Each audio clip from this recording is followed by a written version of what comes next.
T. Hutch, it's a long time. It has been a long time. How are you doing? Great, thank you. And you're back home in Annapolis, and you've had some time to decompress and watch the Olympics and watch your fellow Annapolitan on NBC. The poor guy late at night in a sound studio by himself. That was Yep. No, it's been good. It's been really fun to watch all of the Olympics. I think what I get out of it really from a competitive perspective is the amount of commitment that the Olympians all showed, the effect of COVID on the games. And, when you look at some of the sports and some of the athletes that maybe would have been towards the end of their cycle, the positive and the negative impact on their performances. I am massively impressed with really the discipline and the execution of the U.S. team. Exceptionally proud to watch all of it, really, and the manner that they conduct themselves and that they carry themselves, because I think it's a hard time. It's a different competition, and having friends on the U.S. Olympic sailing team, you can be more proud with their grit and determination. And I know none of them are going to be happy with their results. I think some of them probably expected more and were a bit hard done by. And I think, as I've learned certainly the hard way in the last 9 months, sometimes sport is just that. It's just sport, and what they do from here will be the difference maker for their next Olympic Games. Well, what do you think of the prospects? I mean, we won no medals in 2012, one in 2016, and then none this time around. Do you think our mutual friend, with whom we did a cup campaign together in 2000, I guess, you think the great Chiardini is going to be able to pull this back together? Well, I'm not there, so it's really hard to say. But the feedback that you get is that the U.S. Olympic team is very well organized. They're very professional. There are a lot of first-time Olympians in that regatta, and Paul is an experienced programmer. He's obviously very successful on the race course. He's smart. All the ingredients are there for a natural progression towards success. But even when you look at the success, I guess I feel like the success for the U.S. team is already being developed. You look at the great success of the 420 team, which is probably 8 years away from getting into something like this. You look at the success of Gil Hackle at the Opti Worlds, who's probably 14 or 18 years away from something like this. But there's some great sailors out there that are coming up, and I can't help but think that Paul will apply a tighter structure, and he'll help evolve what's already a great baseline of talent. Well, and I think, too, you and I, as I said, we've been through a campaign. I've been through several with him. Have you been through with him through more than one campaign other than the two? America One and our time together at Artemis. Oh, that's right. So, as you know, he's a leader of men and women, and he works harder than anybody else, and he's a great horse of a guy, and he needs a Buddha. He needs the late great Bob Billingham to hold things together while he's out raising money and then coaching and then hiring whatever else he's got to do. That's the other good news. I think Paul can raise money, and that's obviously a big part of what will help drive the success. But let's hope that happens. And I think you're right. The youth scene here in the U.S. is it's bright, and it maybe we'll have a good go this going ahead. Yeah, and it's again, I'm sympathetic to and probably because it's so close to home with how American Magic had to navigate through COVID and how we had to deal with a lot of that situations. And for the sailors on the team that were locked in the U.S. and really couldn't get out and compete, it's difficult to develop in isolation. And so I'm optimistic because I think there's some great sailors in that squad. And I also think that, the pathway for continual improvement and for development with Paul, he'll provide some great leadership to that. And that's, but you don't want to reinvent the wheel, because a lot of the pieces to the wheel are already in place. You just need to help it flourish. Yeah, we need to strengthen the classes in this country, the Olympic classes and club sailing, and I see them already doing that with these Olympic classes regattas that they've held at San Diego and Long Beach and up here. But let's go back to the Cup, to AC 36, and then get on to AC 37. I asked because people knew you were coming on, I promoted, and several of the FOSI asked me to tell you how they appreciated your openness, your frankness, your transparency, and just with what dignity and grace you handled not just the tragedy of the flip of the boat, but the whole campaign. Yeah. You must be proud of that. I think as I get further away from the regatta, and as we've gone through the debrief, as I've gone around and raced, I've had the opportunity to race the Melges 24 and the J70 and spend some time on Bellamente and Newport. And what you quickly realize is the level of genuine support that American Magic had. And I'll be the first one to say that we were far from perfect. And when we did our debrief internally, we raised a lot of hard questions on ourselves on areas that we could be better. And we got genuine, honest answers from a really, really good team. So the challenge with our sport, and as the Olympians are just experienced, is that we measure ourselves as competitors by results. So that is an absolute fact. And so in that category, the team was not successful. But we also set out a couple of different objectives, which was to build a stronger U.S. sailing team, which, sitting here today, I know under some of the new rules that will come out, the lion's share of our sailing team is going to be sailors from the last program. And then, we have to look at obviously the Olympians that are coming out of the games right now and see if there's any opportunity there, because there's some great sailors there. And then secondly, was our connection to places and sailing entities like Iris in Newport, where we had 8 boat builders come out of the Iris program and build our boats. And these are young. What used to be called the International Yacht Restoration School, and shortened it to Iris now in Newport. Yeah, but that's a really exciting thing, and that was one of the underlying goals of the team, and it's important to keep developing that and to keep developing those skills. Our relationships with Oak Cliff and Don Riley and with Sail Newport, and the educational programs that Brad Reed's running out of those facilities. I mean, these are really meaningful sailing foundations that are helping promote the sport of sailing. And so, again, it wasn't perfect, but a lot of those relationships I'm really proud of in how we've developed them. As far as the team, I think we measured ourselves over a 12-day window.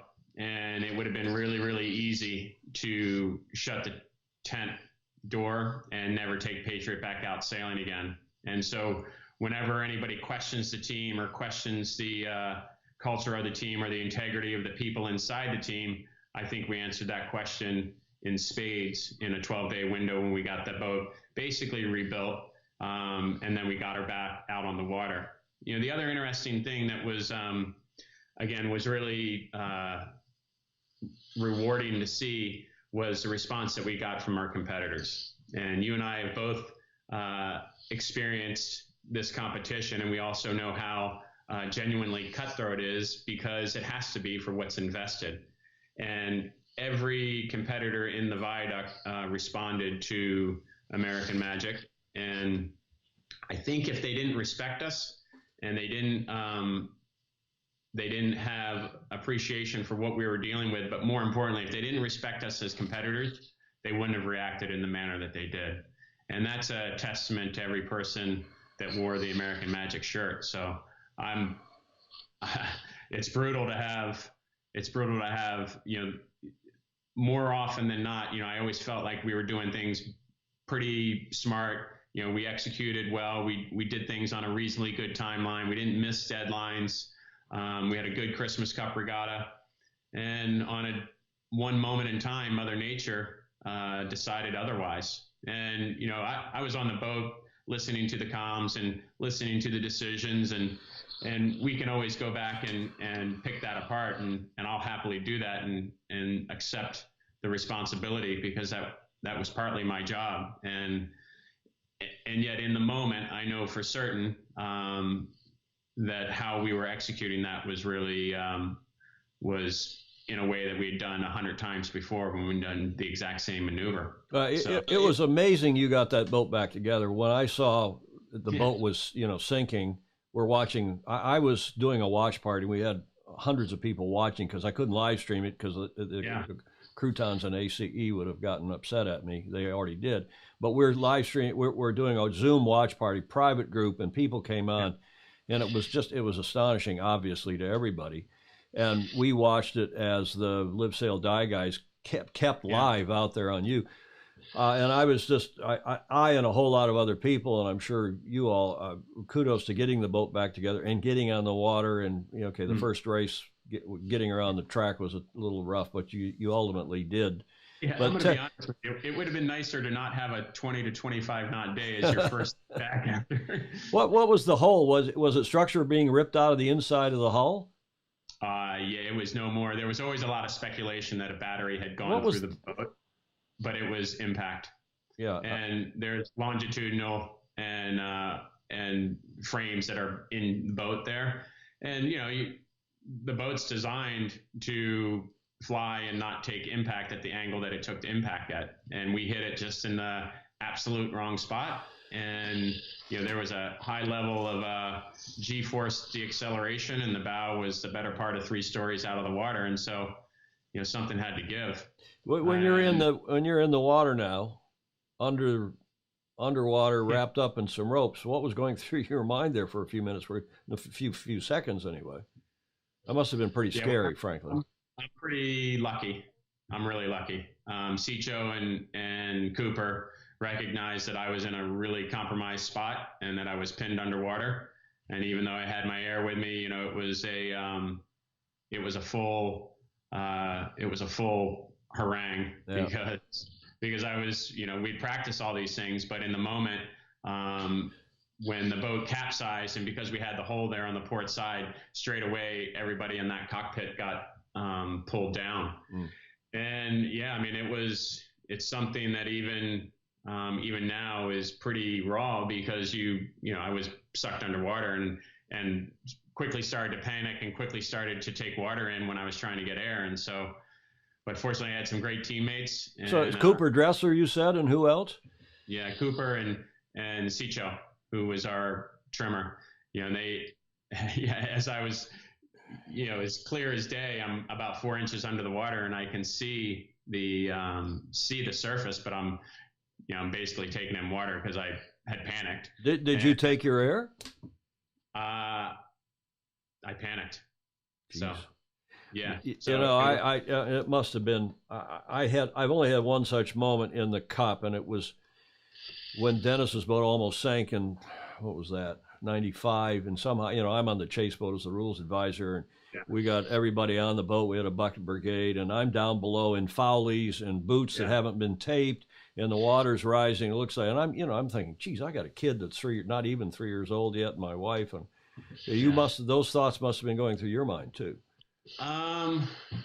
Only in the aftermath, but as I said, I'm fortunate to be here today. Fortunate to have the great support of those team members that were their knives were a little sharper than mine, and they were able to get me out, and we floated out underneath the mainsail, and away we went. Did they literally have to cut you out?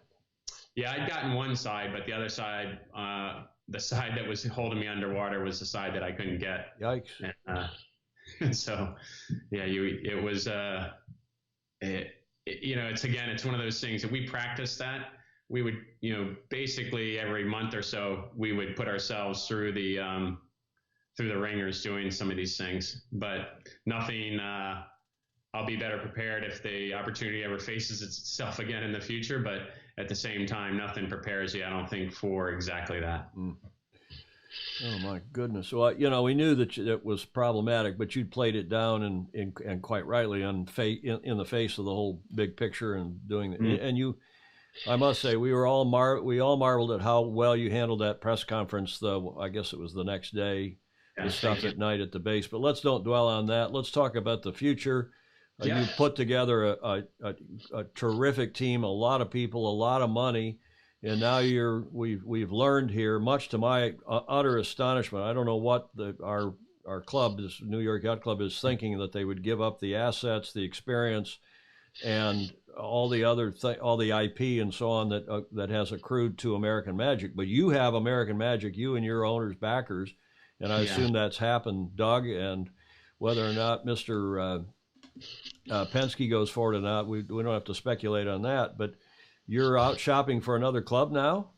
Well, actually, what we're doing right now, I mean, and again, I would say that I'm a proud member of the New York Yacht Club. I've been a member since 1995, and as always in the America's Cup, it's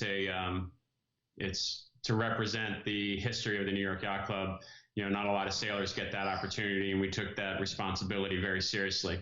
The door is always open with the New York Yacht Club, and in the same breath, American Magic has to move forward to secure the right design team, to secure the right build facility, the right production, the right sailing group. And so that's really what we're focused on. You know, we're pretty far away from having to enter the regatta, and you know, the club component of that obviously has a requirement from the deed of gift that we have to meet. But I think our focus right now is understanding the rules of engagement for AC-37. We've been working away in the background in improving the science behind Patriot, and making sure that when we get to a spot where we're building our next generation boat for AC-37, that we have a clearer and higher level understanding of the boat.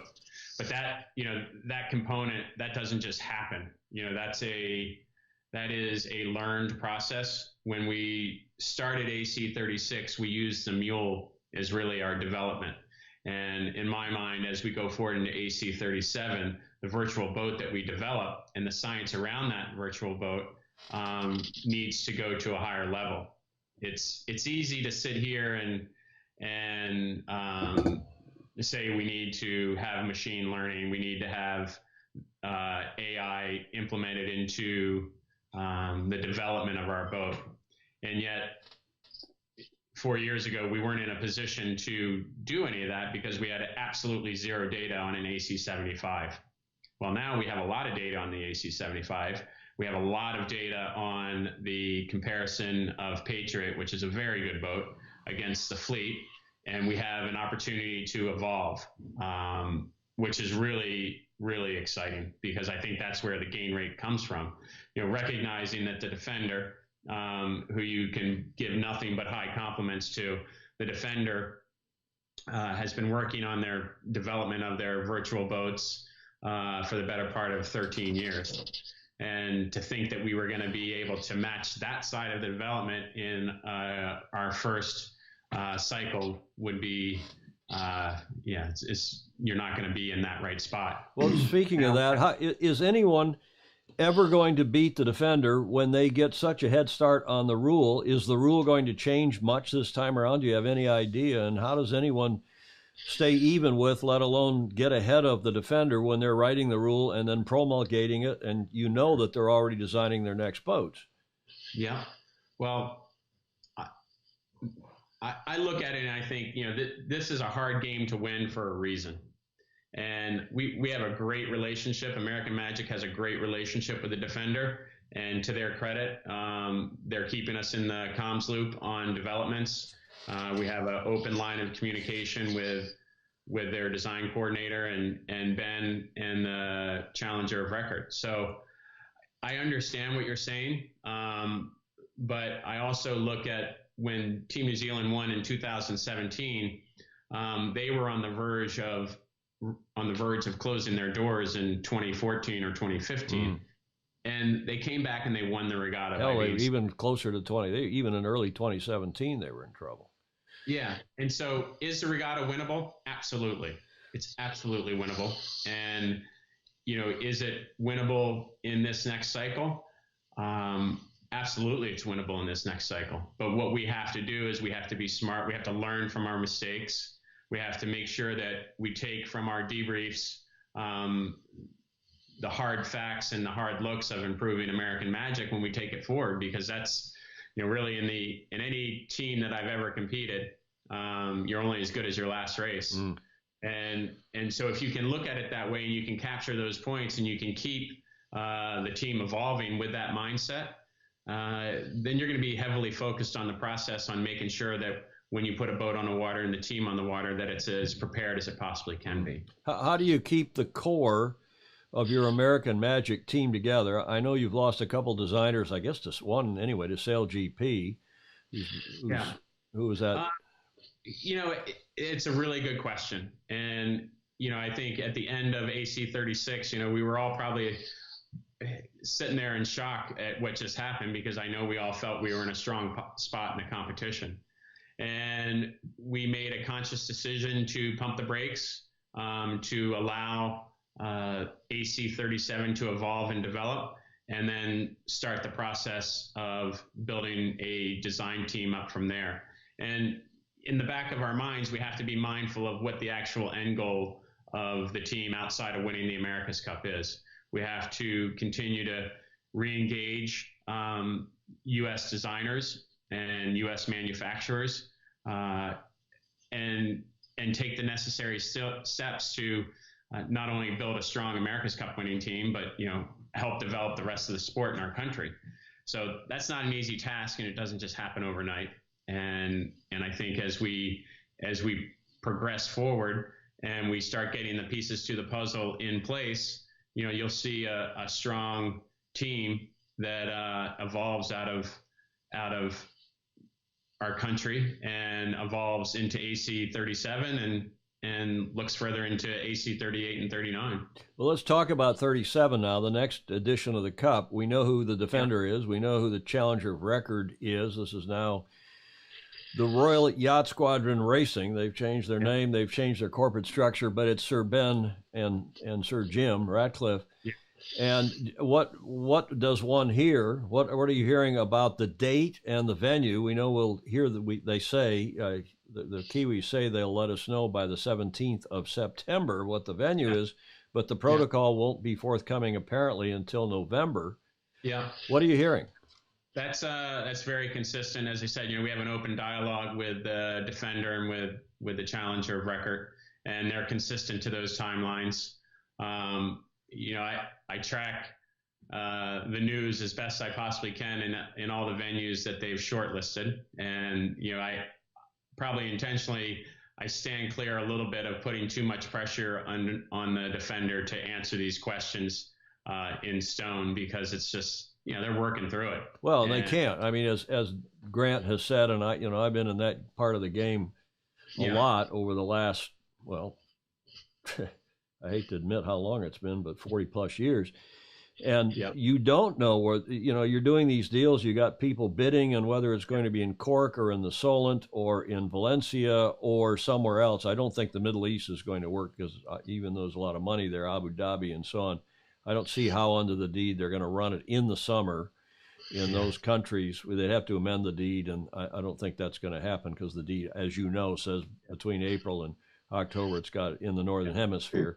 And in the Southern Hemisphere, it's okay. It's November to March or April. So I don't see, other than those three, are you hearing any other venues? That is Cork, Ireland, the Solent, and Valencia? Yeah, that's consistent to what I read. And again, I don't press Stoltz too hard, because he's got a lot going on, and I think everybody would love to see it in Auckland, and yet I'm completely respectful of the fact that he has the challenge of defending the regatta, and he knows what it's take now that he's won it twice, and he's been pretty close a couple times. So you have to recognize that what they're trying to do is not easy either. Well, you and Luna Rosa have made no secret of the fact that you'd like it back in Auckland. I assume New York Yacht Club, in whatever configuration they go forward in, they agree. But it doesn't look like that's happening to me and everything I hear. Yeah, I can only speak for us. It's I'm sympathetic to it all. So I think much in the same manner that we did last time, when they get to a spot that they can let us know, they'll tell us. We're planning accordingly for a Southern Hemisphere venue and a Northern Hemisphere venue. And, you know, that as you read the papers and as you gain a flavor for things, I mean, what you're saying is probably pretty accurate, that, you know, the chances of it staying in Auckland are small. But I also know that the government of New Zealand, they've invested a lot, and as has every person that worked inside Team New Zealand, they invest a lot too, and so they want to win the regatta. And I'm confident that whatever comes out of that, Daltz will do what helps their team be the most competitive, because that's his responsibility and it's the right thing to do. And if that can fit in the infrastructure of New Zealand and everybody can win, well, that would be great too. But we're not holding our breath about it being in New Zealand next year. I'm going to just keep our heads down and keep chipping along at doing what we know we can do and have to develop, because they are really good competitors. Luna Rossa is really good. Ben's obviously really good, as you rightfully pointed out. Some of our designers have gone to work for Team Ineos, and it's one of those things that you can't fault any of them, because it's a great opportunity, and it's going to be a great team. So to work in those environments, it's nothing but pure adrenaline when you get the opportunity to go and work inside one of these teams. Well, let's talk about, okay, we don't know the venue. I think we've got a pretty good idea of the finalists, meaning, again, Cork, Ireland. And, our old friend Marcus Hutchinson and other people who live up there say not a snowball's chance in hell. I still think the Solent is going to win out, but we shall see. Valencia obviously could do it, but the mayor doesn't want it there. The mayor said so. They're still paying the bills from 2007 and 2010. But again, we shall see. What's the date, Terry? What do you think the date will be? 2023? No, I think it's 24.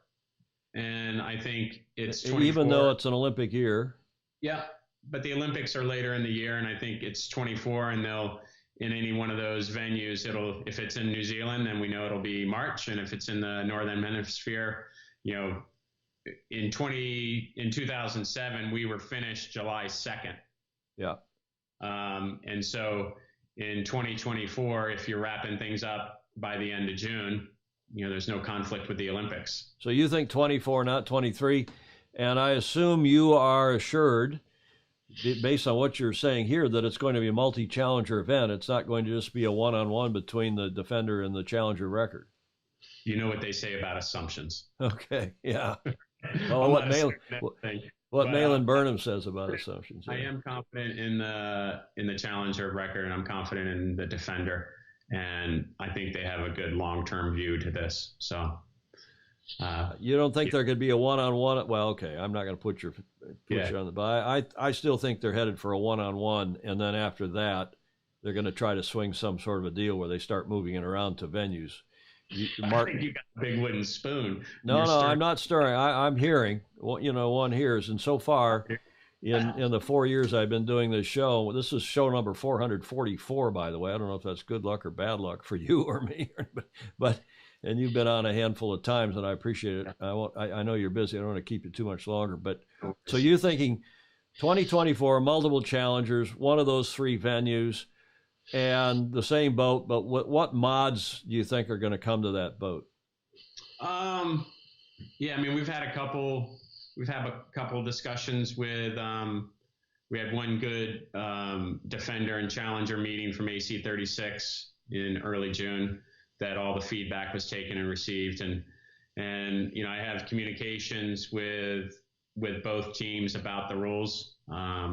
But I'm not going to go into too much detail, because I think it's, at this point, it's still, until we see it in writing, we got to give those guys a little bit of space to evolve their thinking and what they think the rules are. More stored energy and fewer bodies on board?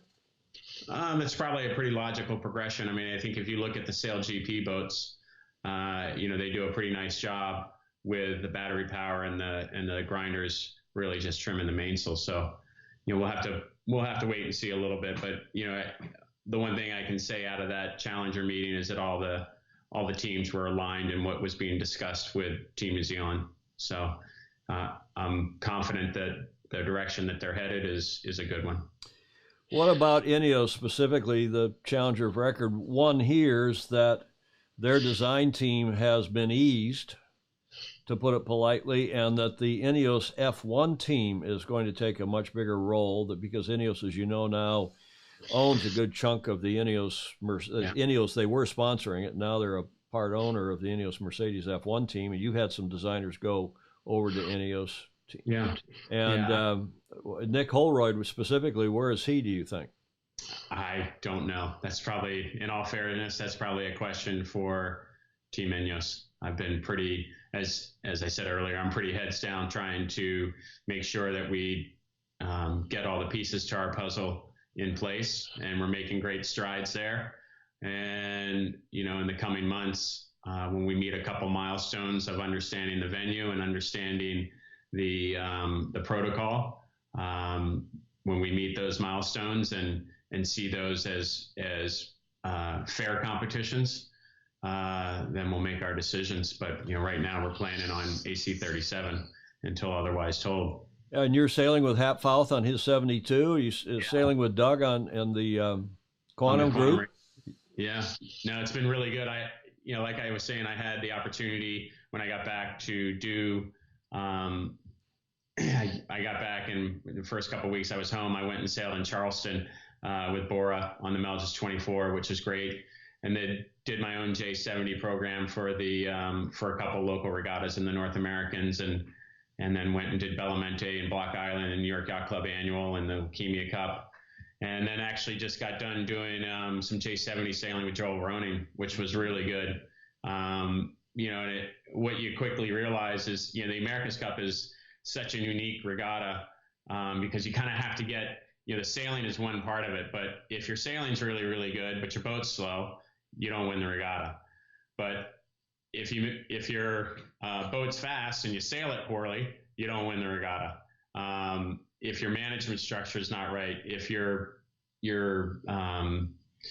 production and your shore team aren't right, there's so many pieces to the puzzle that if you don't get each one of them somewhat right, then there's a reasonable chance that you don't win the regatta.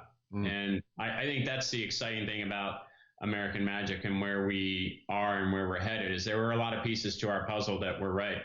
And I know the sailors, myself included, feel the sting of what happened, and as we should, because, when it gets to that part of the competition, we have to carry our weight. And in the same breath, we learn from that. And when we develop the next team to go and race in AC75, we'll take those lessons forward. And, we definitely learn the hard way. Well, one last question, then I will let you go. But how about our friends at Luna Rossa Prata Pirelli? I haven't heard peep from them, and I do stay in touch with a couple of their team members, and they seem to be very quiet, and things are very much up in the air. Yeah, again, I don't really know.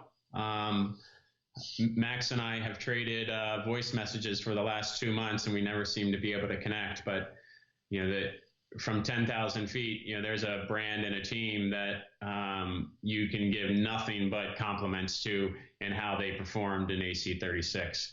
I think their progression from the Christmas Cup really through to the match, they did a bloody good job of racing that boat around the race course because the defender was quite a bit faster. And having in 2007, when we lost to Alinghi, again, I looked at that regatta and think the faster boat over the course of a 9-race regatta won, and it was the same thing here. The faster boat over the course of 13 races just, at a certain point, it was going to be hard to keep them behind. But I've got to ask, because Jimmy, of course, is probably more American at this point than I am. I having lived abroad for 18 years in Germany and Spain. Jimmy's here living in San Diego. He's got does he have a passport or a green card now? I can't remember. He's married to an American. His kids are here. He's obviously on the market again. Yeah. Well, he and Kiko did a great job, and as you might imagine, maybe I inquired or maybe I didn't about his ability to sail for the United States. But I think he's pretty happy. From everything he told me, he's pretty happy in the home that he's in. And, so you think he's staying at Prada, if assuming Prada goes forward? But if Prada doesn't go forward, yeah, that's a question for Jimmy. Sorry. Don't think I haven't asked. Yeah. You're always a diplomat, and it's terrific to catch up with you. It's been a long time. Thanks. We're all, I tell you again, I have to say, we were all flabbergasted by what, I did, I did 3 cups with New York, including when I had your title in the '87 campaign. That was practically before you were born. So I know the pros and the cons of sailing for and working with New York Yacht Club, and it was a whole different generation, a whole different leadership that you have now. But it's a storied, beautiful, terrific traditional club, and I do hope they remain involved in the Cup, and I hope that if you're not involved with them, and I know things can change, it doesn't look like you are now, but who knows? One can never tell what's really going on behind the scenes, right?